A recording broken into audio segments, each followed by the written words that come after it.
Председатель Государственной налоговой службы Алмамбет Шикмаматов прокомментировал заявление председателя правительства России Михаила Мишустина о давлении на российских предпринимателей в Кыргызстане, что высшее руководство государственных органов предъявляет необоснованные претензии. Встреча Мишустина с главой Кабмина Адылбеком Касымалиевым прошла 31 января в Казахстане. Говоря о руководстве страны, господин Мишустин допустил неточность, а слово «вымогательство» — это грубое преувеличение. Можно сказать, что хозяйственным вопросам была придана политическая окраска. Возможно, это связано с отсутствием у Михаила Мишустина объективной информации. Руководство страны, напротив, проводит масштабные реформы и предпринимает серьезные меры для ликвидации коррупционных схем и обеспечения прозрачности во всех сферах. Это принципиальный вопрос, и такие требования предъявляются ко всем государственным органам, сказал Шикмаматов. В пример он привел таможню. В 2016 году мы перечислили в общий бюджет ЕАЭС 12 миллиардов 244 миллиона сомов, а получили оттуда 13 миллиардов 94 миллиона. В 2017 году мы перечислили в общий бюджет ЕАЭС 12 миллиардов 515 миллионов сомов, а в том же году получили обратно 15 миллиардов 358 миллионов сомов. В 2022 году сумма наших перечислений составила 20 миллиардов 506 миллионов сомов, а возврат из бюджета ЕАЭС 16 миллиардов 242 миллиона. В 2023 году мы перечислили 50 миллиардов 932 миллиона сомов и получили обратно 25 миллиардов 481 миллион. По его словам, с 2022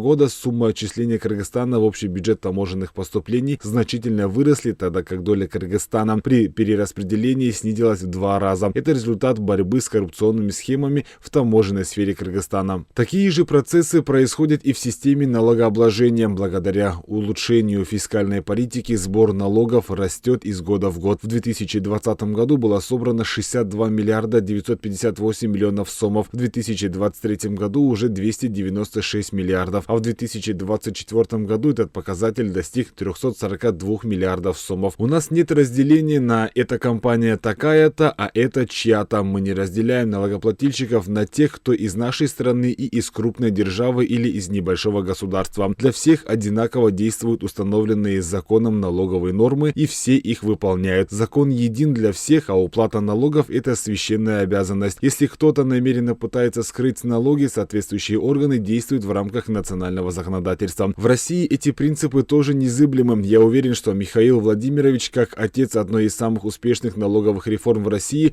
это прекрасно понимает, отметил он. Шикмаматов сказал, что если налогоплательщик не согласен с требованиями, принимаемыми налоговыми органами, у него есть все предусмотренные международными стандартами механизмы защиты своих прав. Это апелляция налогового органа и обращение в судебные инстанции. Поэтому я считаю, что это обычный хозяйственный вопрос, и он не должен влиять на стратегические отношения между двумя странами. В Кыргызстане для иностранных инвесторов и предпринимателей созданы все законные условия, и никому не может быть предоставлено необоснованное преимущество. В связи с этим чрезмерная политизация данного вопроса на столь высоком уровне выглядит некорректной, сообщил глава ГНС.